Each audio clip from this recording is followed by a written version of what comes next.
자, 레고. 세 개 다 하면 너희 멘탈 털릴 것 같아서 일단 2개를 목표로 달려봅시다. 자, 제일 어려운 거부터 하자. 우리의 그 누구냐, 승훈이가 요번 신문에서 딱 한 문제 틀렸다. 이랬단 말이야, 독서 파트. 내가 그 문제를 이번에 풀면서 뭘 틀렸거니 유추한 문제가 딱 하나 있어요. 이번에 딱 한 개 어려웠더라고. 기훈아. 한 문제 빼고 신문에서는 진짜 틀릴 게 없더라고요. 그게 언제, 어디냐? 네, 대기 파트에서 하나 정도 틀릴 수 있었겠다 싶습니다. 지문은 크게 어렵지 않았습니다. 근데 문제에서 하나 난이도가 좀 있었다. 그래서 이번 신문 테스트는 3개 다 쉬워서 여러분 지난번 거보다 부담 없을 거고요. 그래서 내가 생각하기에 육모와 구모를 집어넣으신 이유도 알 것 같았어요. 신모에 낼 게 없다. 이런 판단을 하셨을 수 있다. 만약에 신모에서 우리 한 지문 정도 출제가 될 것 같은데 나온다면 이 지문이 아닐까? 아니면 오히려 철학 지문, 법 지문은 너무 쉬워요. 법 지문은 솔직히 내가 이걸 해야 되나 싶을 정도의 난이도여서 법 지문은 굉장히 쉬울 거고요. 과학부터 가보도록 합시다. 두 번째 질문입니다. 아마 대기라고 이름을 적어놨나요? 아마 그럴 것 같아요. 대기니 이름? 그죠? 네, 대기 가보도록 합시다. 자, 여러분들 이 지문은요, 그 기상 예보, 기상 관측 시스템에 대한 이야기라고 생각하시면 됩니다. 과학 지문에서 기술 지문이 나왔을 때는 이제 여러분들 그림 그리면서 좀 문제를 푼다 생각하는 느낌으로 읽으시면 되는데요. 먼저 주제가 되는 어떤 특정 기술이 있을 거예요. 가장 자주 나오는 기술은 카메라일 거고, 이거는 지금 대기 관측에 대해서 나와 있습니다. 대기는 연속적인 유체로 그냥 기본적인 설명들은 알고 있는 거. 너희들 이미 공통과학에서 배워서 알고 있는 거잖아. 대기가 움직이는 유체라는 사실은. 사방으로 운동한다. 이런 거 그냥 읽어주시면 됩니다. 대기의 상태는 기압, 기온, 습도, 바람 등의 변수로 나타내는데 대기는 뭐가 있대요? 변수가 있다네. 자, 변수는요. 여러분 이렇게 뭐뭐뭐뭐 등의 변수로 나타나는데 라고 되어 있으면 변수를 너희한테 제일 친근한 친구로 바꿔서 읽으시면 됩니다. 일단 변수의 단어의 뜻은 뭐야? 그치? 변하는 속성이 있는 것들이잖아. 그럼 대기에서 변할 수 있는 속성이 있는 게 어떤 게 있어? 기압, 기온, 습도, 바람이 있대요. 그러면 뭐 우리는 뭐 기온이나 아니면 기압 뭐 이 정도 등으로 기억을 하자. 등등등 이런 게 변수래. 자, 이들 간의 상호작용으로, 그러니까 변수들 간이 서로서로 뭔가 충돌하는 역할이 있을 거 아니야. 그걸로 인해서 대기의 상태가 막 변해. 이러한 변화를 예측하기 위해서 수치 예보, 이게 바로 뭐겠어? 우리가 알고 있는 안내 그 기상 캐스터분들이 해주시는 그 날씨 예보가 있을 텐데요. 그 날씨 예보 하는 법이 너무 궁금했잖아. 그래서 막 날씨 예보 어떻게 하나 우리 늘 궁금했지. 그 날씨 예보를 하는 방법은요, 대기의 운동과 변화를 설명하는 복잡하고 방대한 양의 방정식을 슈퍼컴퓨터로 계산해서 미래의 대기 상태를 모의하고 기상 상황을 예측하는 일련의 과정을 거친대요. 그러면 일단 어쨌든 이 변수들로 인해서 굉장히 복잡한 대기 상태가 있을 텐데 그 대기 상태를 예측하는 수치 예보의 방식에 대해서 설명할 건데 수치 예보는 뭘 사용하는데 딱 한마디로 하면 슈퍼컴퓨터한테 방정식을 집어넣어서 해결을 할 거예요. 그래서 엄청 어려운가 봐. 엄청 복잡한 건가 봐. 그래서 인간이 할 수는 없고 누가 하는데? 슈퍼컴퓨터씨가 한다고 합니다. 슈퍼컴퓨터가 계산을 한다. 나름 그 계산식이 있을 거 아니야. 방정식이라고 하면 뭐 일종의 계산식 같은 거겠죠. 그래서 그 방정식을 집어넣어요. 엄청 복잡한 방정식을 집어넣어서 오늘 여기서 바람이 불었어 라는 값을 딱 입력하면 얘가 어쩌고 저쩌고 해서 그럼 내일은 어떻게 될 것 같아요? 라는 답을 내놓는데요. 복잡한 방정식을. 근데 여기서 너무 중요한 워딩이 하나 있습니다. 자, 얘가 그렇게 날씨를 예측해 주는데 100% 맞아? 날씨 예측? 아니지. 우리 틀릴 때도 되게 많잖아. 그럼 그거 보면 알겠지만 얘네들이 이제 예측을 한단 말이야. 그게 근사해를 구합니다. 자, 얘네들이 어쨌든 이 방정식을 막 풀어가지고 미래의 대기 상태를 모의해. 모의한다는 게 뭐야? 나는 예측한다는 건데요. 이 예측하는 그 과정이요. 방정식들의 근사해를 구합니다. 슈퍼컴퓨터가 구하는 건 근사해야. 근사해가 뭐야? 와우, 근사하구나. 아니지, 이건 뭐니? 근접한 값, 그치? 비슷한 값이야. 그러니까 예측한다는 거야. 알겠지? 그러니까 우리가 슈퍼컴퓨터가 100%의 확률로 정확한 답을 내놓는 건 아니야. 내일은 무조건 맑습니다가 아니라 맑을 확률이 높습니다. 요 정도로 그래도 근접한 값을 내놓는다. 자, 그럼 이제 본격적으로 이 슈퍼컴퓨터가 어떻게 계산을 하는지를 설명을 해줄 텐데요. 자, 수치예보를 위해서는 슈퍼컴퓨터로 수치예보 모델이라는 나름의 일단 계산식 같은 게 있겠죠. 시뮬레이션 같은 친구가 있을 거예요. 그 수치예보 모델을 가동하는 목적에 따라서 자, 먼저 첫 번째 단계가 있습니다. 자, 수치예보 슈퍼컴퓨터를 쓴다는 얘기까지 했고요. 자, 첫 번째 단계 거기에 밑줄 쳐줍시다. 모의할 대기의 영역을 정한 후 그러니까 목적에 따라 모의할 대기의 영역을 정해요. 모의하다는요, 그냥 계산할, 예측할이라고 생각하시면 되겠고요. 모의할 대기의 영역을 정한다. 예를 들면, 자, 너희가 오늘 관찰하고 싶은 게 어디야? 한국이겠지? 뭐 아니면 서울이야? 뭐 한국으로 하자. 자, 한국을 얘기하고 싶겠지. 그러면 한국으로 정하는 거야. 한국 대기. 우리가 뭐 굳이 홍콩의 날씨를 알고 싶거나 아니면 미국의 날씨까지 알 필요는 없잖아. 그러면 한국을 알아보자. 이런 식으로 딱 영역을 정한대. 자, 그리고 나서 두 번째 그 영역을요. 격자 단위로 세분화할 거예요. 자, 우리의 한국 대기를요. 이 공기를 나눌 거야. 격자 단위로 세분화합니다.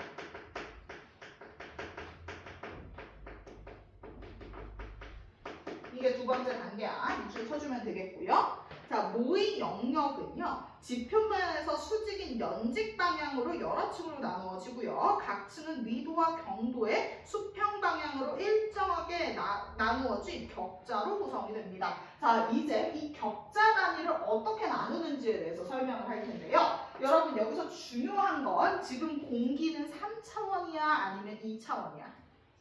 3차원이죠. 그렇기 때문에 나는 공기를 사각형으로 그려주도록 할게요. 그러니까 지금 우리 이 사각형 교실에 있는 공기를 내가 지금 그린다고 생각을 하시면 됩니다. 자, 공기를 이렇게 있어. 내가 그림을 잘 그려. 보여줄게. 내가 그림 잘 그려. 자, 공기가 이렇게 있다고 쳐보자. 지금 우리 교실에 있는 공기는 이렇게 생겼겠지? 우리나라 전체로 봐도 약간 이런 재질로 있다고 쳐봐. 자, 이런 공기가 있어. 자, 이걸 어떻게 나누는지 설명해 줍니다. 자, 우리가 각 모의 영역은 지표면의 수직, 지표면이 이 바닥이지. 수직인 건 요 세로 방향이라고 생각하시면 돼요. 지금 이렇게 이쪽 세로 방향으로 뭐로 나누는데? 여러 층으로 나눈대요. 자, 수직 방향이요. 층을 얘기하는 거예요. 요걸 가끔 못 알아듣는 친구가 꽤 많아요. 수직 방향, 지표면과 수직이라는 건 층을 얘기하는 겁니다. 아셨죠? 층. 그리고 요걸 우리는 연직 방향이라고 부를 거예요. 자, 그러니까 이게 어떻게 나눈다는 거야? 요런 식으로 나누겠다라는 거지. 뭐 1층, 뭐 2층, 3층 이렇게 나누겠다는 뜻이야. 층 단위로. 이해되죠? 이렇게 가로로 슉 자르는 느낌으로 나눠. 이게 연직 방향인 거야. 알겠죠? 층으로 1층, 2층, 3층. 자, 그리고 나서 수평에 따라서 수평으로도 나누겠대요. 자, 위도와 경도의 수평 방향. 수평이 위도와 경도를 얘기하는 거고요. 위도 경도는 알죠? 우리 그 지구로 봤을 때 이렇게 나누거나 뭐 이렇게 나누는 건데 가로 세로 이렇게 나누는 걸 이제 수평 방향이라고 하죠. 자, 이 친구를 가로로 어떻게 나누겠다? 뭐 가로로 이렇게 줄을 나눠. 그러니까 가로로 쪼개면 어떻게 쪼개죠? 이렇게 싹 칼로 한번 샥 쪼갤 수도 있겠죠. 이렇게 가로로도 한번 쪼개고요. 그 다음 또 뭐로도 쪼개겠대? 세로로도 쪼개겠대. 이렇게. 이게 바로 뭐가 된다? 수평 방향이 된다. 이해되니? 공기를 이렇게 쪼개는 거야. 연직 방향은 이렇게 층으로 나누는 거고요. 이렇게 가로 세로로 한 번씩 꽝꽝꽝꽝 나눠주는 걸 뭐라고 부르는 거야? 요게 이제 수평 방향이라고 생각하시면 되겠습니다. 이렇게 공기를 세분화해서 나눌 거예요. 이해되죠? 자, 이렇게 세분화해서 격자 단위로 나눴어. 자, 이렇게 되면 우리 모의 영역은 지표면의 수직이 연직 방향으로 각 층은 위도와 경도의 수평 방향으로 또 다시 또 나눠지는 격자로 구성된다. 이에 따라 대기는요. 나누겠어? 6면체로 나뉘겠죠.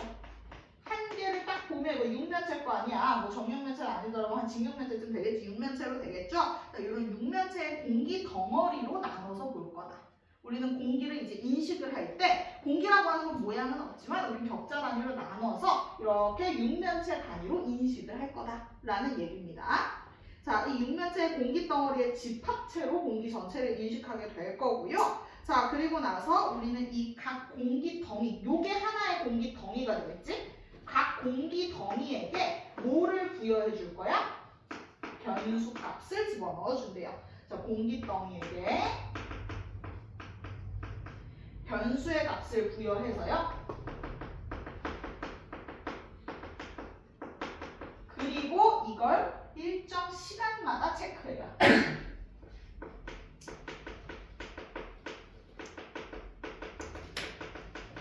자, 변수는 어떤 거야? 뭐 얘가 지금 기온이 어떻고 기압이 어떻고 이런 거를 체크를 계속해. 일정 시간마다.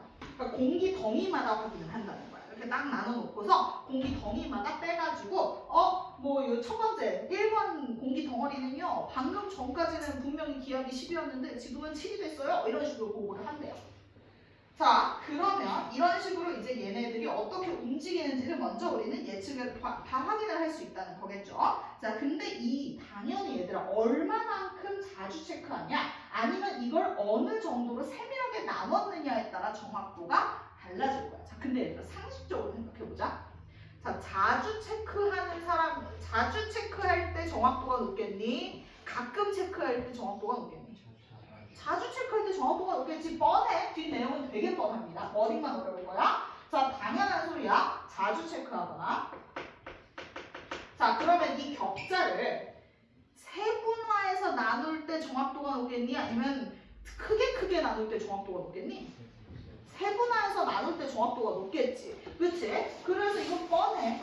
자주 어떻게 세분화했을 때. 이럴 때 정확도가 높아져요. 이 얘기를 이제부터 좀 길게 할 거야. 알겠죠? 자, 보자. 당연한 이야기야. 그죠? 자, 우리는 이제 수평 방향의 해상도는 이제 해상도라는 워딩으로 표현할 텐데요. 해상도가 그냥 정확도라고 생각하시면 됩니다. 아셨죠? 수평 방향의 해상도는요. 격자점 거리의 거리가 좁을수록 높고, 그러니까 좁을수록 높다. 연집 방향의 해상도도 연집 방향의 층수가 많을수록, 그러니까 좁다는 거지. 층수가 많다는 건 얘들아 이걸 3층으로 나눴을 때랑 10층으로 나눴을 때도 간격 생각해봐. 좁을수록 높다라는 겁니다. 자, 이게 바로 공간 해상도예요. 자, 공간 해상도와 시간 해상도로 나눠서 설명하겠습니다. 정확도에 대한 이야기야. 정확도가 해상도고요. 해상도는 공간에 따라 그리고 시간에 따라 달라질 겁니다. 자, 공간 해상도는 간격이 어떨수록 높겠어? 좁을수록 높습니다. 자, 수평 방향의 해상도, 연집 방향의 해상도라고 하는데 그냥 심플해요. 그 좁을수록 간격이 그러니까 뭐라 그래야 돼? 격자점 거리가 좁을수록.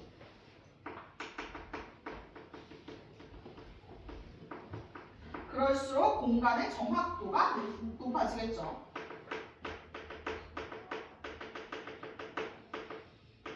더 좋다는 뜻이야. 해상도가 높아진다는 건 정확도가 더 높아. 그러면 시간은 어떨까? 자, 그럼 또 이제 시간은 어떨 것이냐? 시간 간격이 좁을수록 대기 상태의 변화 현상을 연속적으로 보유할 수 있겠죠?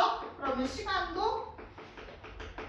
간격이 좁을수록 더 자주 측정할수록 뭐가 더 높대? 연속성이 높대.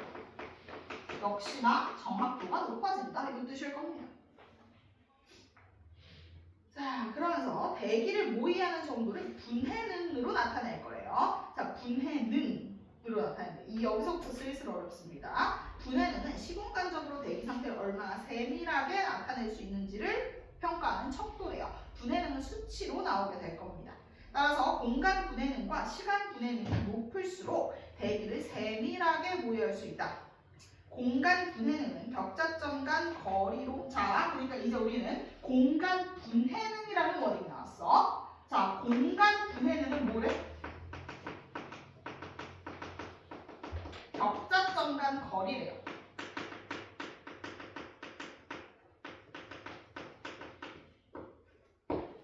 근데 여기서 분해능이 뜻이 두 개를 갖습니다. 자, 분해능이 수치를 나타내는 분해능이 있고 워딩 자체로 분해 능력의 분해능이 있어요.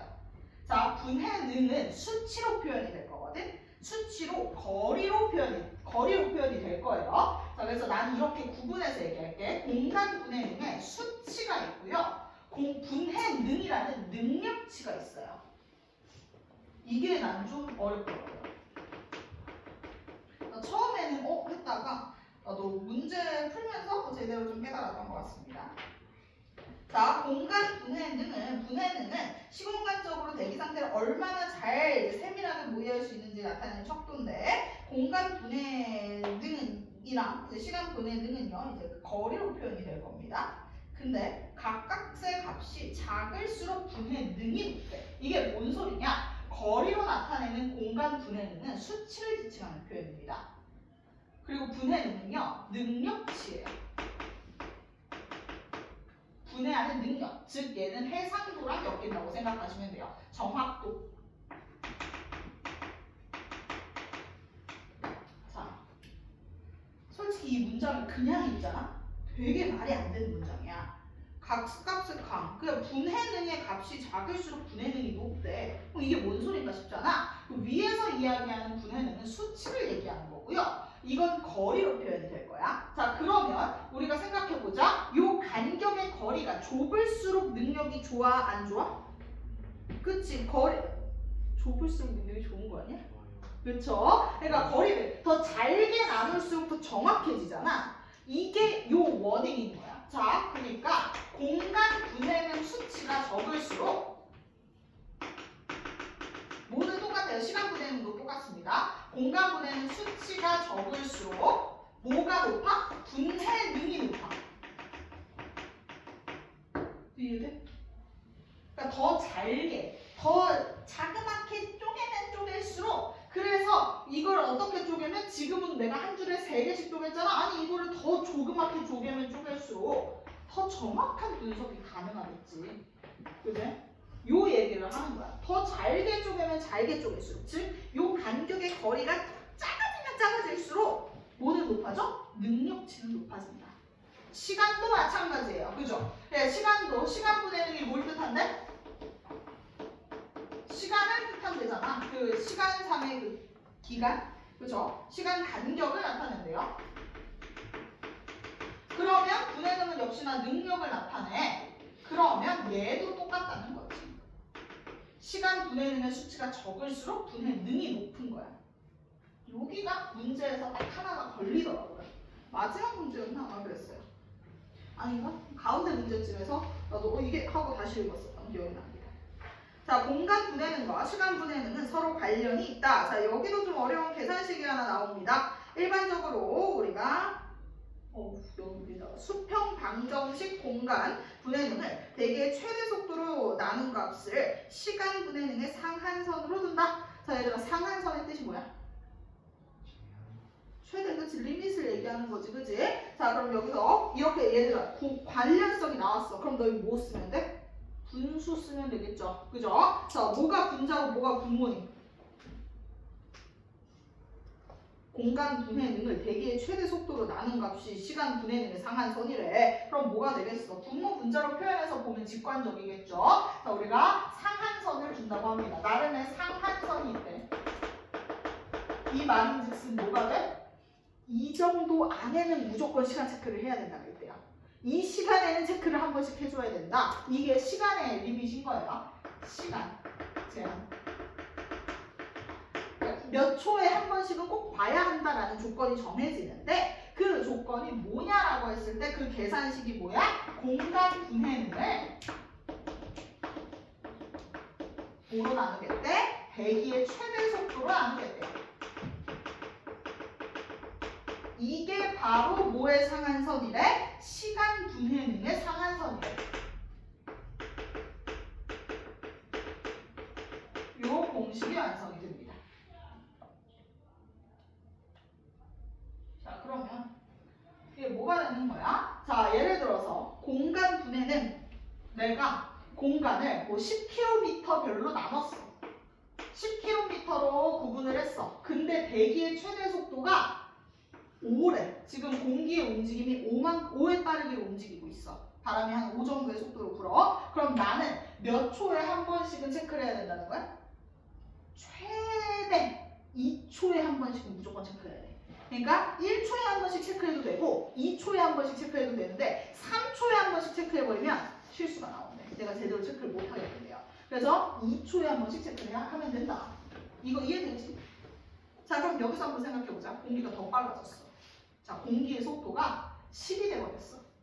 그러면 나는 더 자주 체크를 해야 돼? 더 느리게 체크해야 돼? 더 자주 체크해야 되는 거야.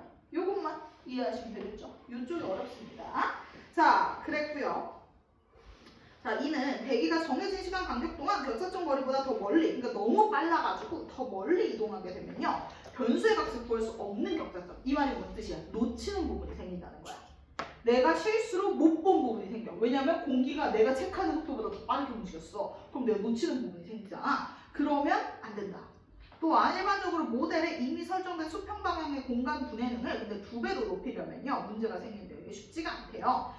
만약에 내가 공간 분해능을 높이고 싶어. 솔직히 그러면 높일 수 있잖아. 예를 들어서 내가 이제 대기의 공간 분해능을 좀 더 높이고 싶으면 계산의 안정성을 위해서 사실 연집 방향, 공간 분해능, 시간 분해능도 다 2배로 높여줘야 된단 말이야. 그러면 3차원 공간의 세축과 시간 차원에서 각각 계산량이 2배로 증가해요. 그러니까 만약에 내가 이거 공간 분해능을 조절하고 싶어서 조절을 하잖아? 2배로 늘리고 싶었어. 예를 들면 이때 공간 분해능은 능력을 얘기하는 거겠죠? 능력을 2배로 늘리고 싶으면 더 잘게 쪼개면 되겠지? 그럼 더 짧게 쪼갤 때 수평만 쪼개냐는 거야. 아니, 연집도 같이 쪼개야 사이즈가 맞을 거 아니야? 그래서 다 쪼개다 보면 어떻게 된다? 엄청 그치, 더 세밀하게 해서 전체 계산량이 16배가 된대요. 2의 4제곱배가 된대요. 이거 외우세요. 이거 아마 숫자 변형해서 안 나올 거야. 그러니까 2의 4제곱배가 된다까지만 알고 있으면 됩니다. 아셨죠? 그러니까 내가 하나를 2배로 높이려면 연직 방향, 그 다음 또 시간 분해능, 그 다음 수평 다 높여야 되기 때문에 각각 제곱이 돼가지고 2의 4제곱배가 된대요. 그러니까 이해되지? 3차원이니까 기본적으로 이거 쪼개는 것만 했을 때도 몇 배가 돼? 2의 세제곱배, 8배가 되지, 양이. 그치? 그런데 거기에다가 시간까지 더 잘게 검사를 해줘야 모든 게 안정적으로 측정이 되기 때문에 그러면 총 2의 4제곱배가 된다는 거야. 이해 안 돼도 돼. 이건 그냥 안 되면 그냥 기억하시면 됩니다. 이 내용은 숫자 안 바뀔 거야. 걱정 마. 자, 모의 영역의 대기를 만약에 얘들아 숫자를 바꿨어. 3배로 높여. 그럼 어떻게 하면 돼? 3의 4제곱배가 되는 거야. 알겠지? 4배로 높이면 4의 4제곱배가 돼. 알겠죠? 그것만 기억하세요. 자, 그 다음 모의 영역의 대기를 격자 단위로 세분화했어. 자, 그럼 이렇게 나눴어. 그럼 이제 뭘 하면 돼? 방정식들을 계산하기 위한 조건을 설정하면 됩니다. 오케이, 시간도 다 정했고 다 좋았어. 그럼 이제 뭐 하면 돼? 방정식을 집어넣으면 됩니다. 자, 방정식.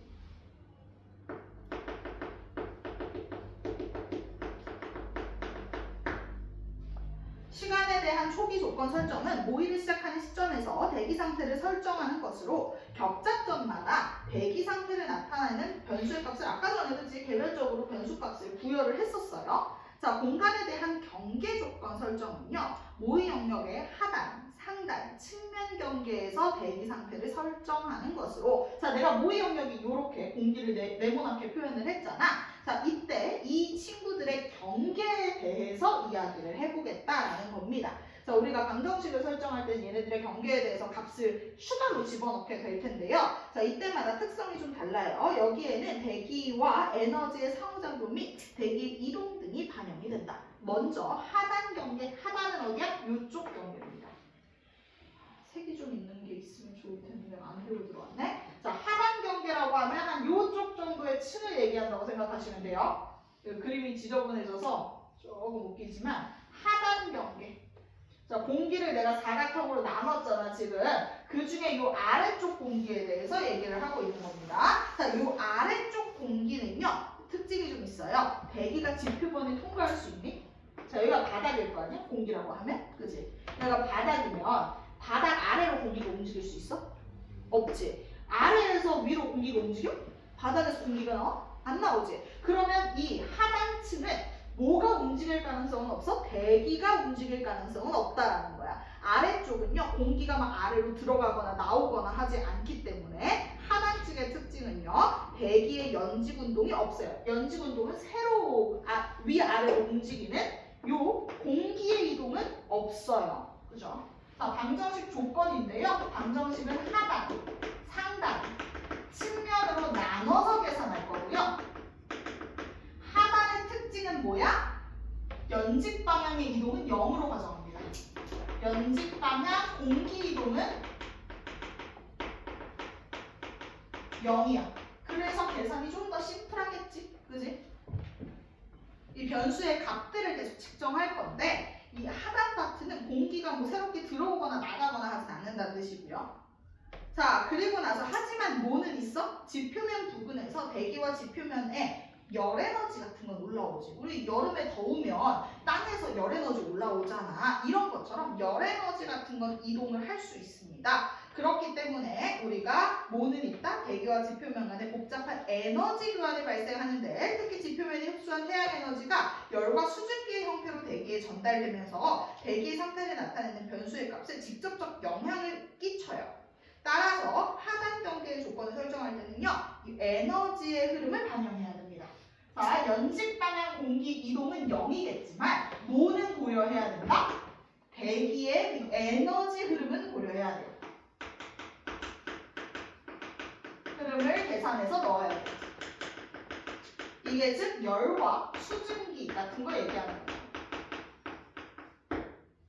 그러니까 우리가 여기에 이 공기들의 값을 매길 거야. 이 공기들마다 어떻게 움직이고 있는지 어떤 숫자 이런 그 값을 숫자로 나타내 이 공기의 컨디션을. 근데 그 공기의 컨디션을 계산할 때 뭐는 필요 없다?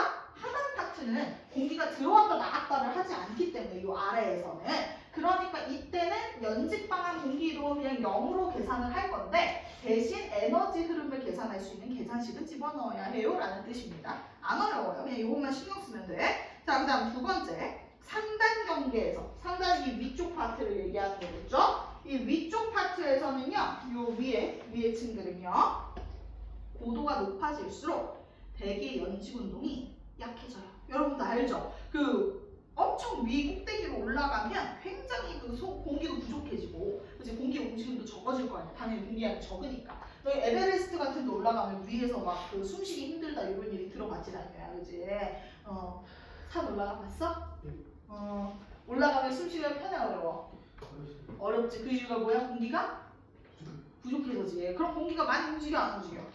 안 움직이겠지, 그치? 자, 그래서 상단으로 올라가면 당연히 이제 점점 공기가 적어지기 때문에 위로 갈수록 연직 방향의 힘이 적어지고요. 연직 방향의 공기 이동이 적고요. 요게 하나의 특성이고요. 그리고 나서 맨 위에, 그래서 맨 위층 있지. 특히 상단에서 요 맨 위층은요. 그냥 0으로 계산합니다. 없다고 거의 없어. 그래서 최상층은 0으로 설정해요. 공기 이동이 없다. 이런 식으로 딱 0값으로 집어넣어. 근데 그럼 문제가 뭐야? 물론 우리도 잘 컴퓨터를 잘 모르니까 모를 수 있겠지만 이거 0으로 설정을 잘못해버리면요. 영역 외부로 빠져나가야 할 에너지가 최상층에서 반사돼서 영역 내부로 되돌아오는 걸로 잘못 계산할 때가 있대요. 컴퓨터가 실수할 때가 있다는 거야. 자, 그러니까 실제로는 얘들아 공기가 어떻게 되냐면 위로 올라갈수록 양이 적어지잖아. 그리고 나서 그럼 이 위에 있는 공기들은 그냥 더 위로 그냥 올라가겠지. 그렇지? 뭐 위쪽으로 빠져나갈 거야 실제로는. 근데 우리가 컴퓨터에서 계산을 할 때는 그 값을 집어넣을 수가 없으니까 어떻게 한다는 거야? 이 안에서 그냥 공기가 사라지는 것처럼 계산식을 넣어버리는데 이걸 컴퓨터가 잘못 이해해서 어떻게 계산해버릴 때가 있대? 내 에너지가 갑자기 안쪽으로 들어오나? 이렇게 잘못 이해하는 경우가 있대요. 그러니까 실제로는 얘들아 에너지, 열이나 뭐 이런 것들이 다 위로 올라가서 사라지는 거거든 점점. 더 위로 점점 올라가는 건데 우리가 인위적으로 지금 대기 공간을 한정해서 조사하는 거잖아. 그러다 보니까 이거 값을 입력할 때 위에는 값이 0이야라고 잘못 입력을 해버리면 얘가 어떻게? 아, 그럼 에너지가 지금 0이니까 다시 반사돼서 안으로 들어오는 건가? 라고 잘못 이해할 때가 있다라는 거야. 그 잘못 이해가 뭐야? 에너지가 이제 반사돼서 영역 내부로 돌아온다라고 잘못 계산한다. 그 결과 영역 내부에서 갑자기 에너지가 비현실적으로 증가하는 걸로 애가 잘못 측정을 한대요. 그러니까 실제로는 공기가 위로 빠져나가는 건데 이 컴퓨터가 잘못 이해해가지고 공기가 안으로 들어와서 남아있어요 라고 이해를 잘못할 때가 있대. 그래서 변수의 값이 왜곡될 수 있어요. 그래서 왜곡 가능성이 있습니다. 요 특성이 이제 왜곡 가능성이 있고요. 컴퓨터가 잘못 이해하면 자, 그러면 이걸 어떻게 해결할 수 있냐라는 거지. 자, 이 왜곡 가능성을 해결하는 방법. 옵션이 두 개가 있습니다. 해결법이 두 개가 있어요. 어떤 해결법? 첫 번째, 감쇄층을 둡니다. 인위적으로 집어넣는 거예요. 컴퓨터 상에서. 감쇄층이라고 해서 그냥 위에다가 이제 자연스럽게 에너지를 흡수할 수 있는 층을 집어넣어 놓고요. 그래서 에너지가 그냥 0이 되게 만들어 버리고요. 아니면 두 번째로 상향 전파되는 에너지가 자연스럽게 흩어지도록 계산하는 방법. 이 두 개를 다 같이 사용합니다. 감쇄층을 둬서 그냥 자연스럽게 위로 갈수록 에너지가 줄어드는 방정식을 집어넣어 놓거나 아니면 에너지가 흩어지게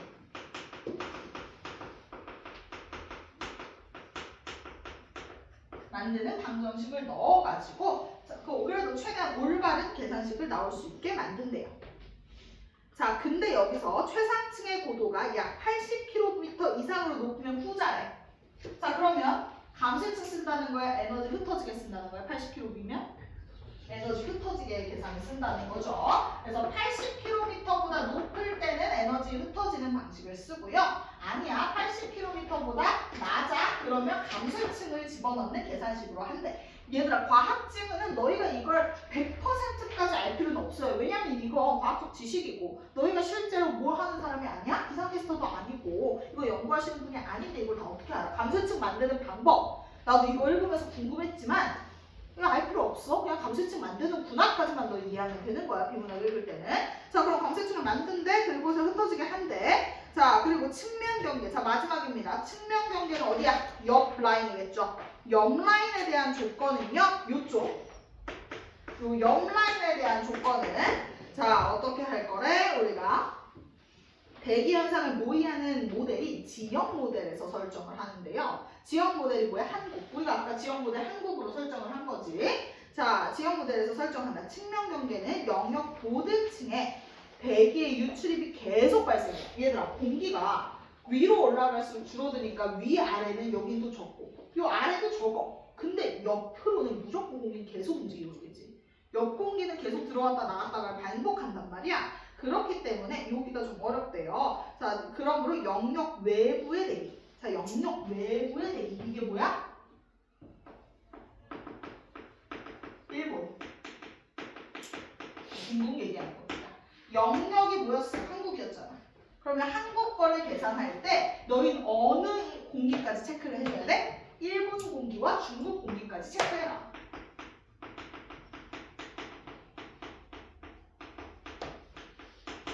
모의해야 된다. 걔네 것까지 계산해줘야 된다.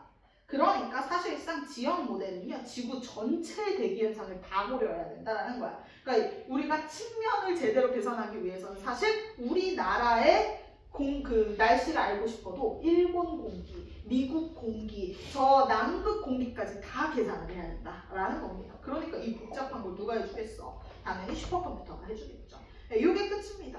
그래서 지형 모델과 상위 모델인 전 지구 모델 간의 대기간 상태를 나타내는 변수의 값이 불일치하는 점을 최소화하기 위한 것이다 라고 하면서 계산을 합니다. 네, 요 정도 과학 지문은 사실 과학 지문 치고는 크게 어려운 건 아니었고요. 그래도 오늘 할 세 지문 중에서 제일 어려웠다라고 볼 수 있겠습니다. 문제 풀어볼게요. 자, 너 풀 수 있어야 돼. 모의고사다. 신모야. 이 정도 풀 수 있어야 돼. 수능한다며. 아니, 필기는 안 해도 너 읽고 풀어봐. 너의 능력을 한번 보자.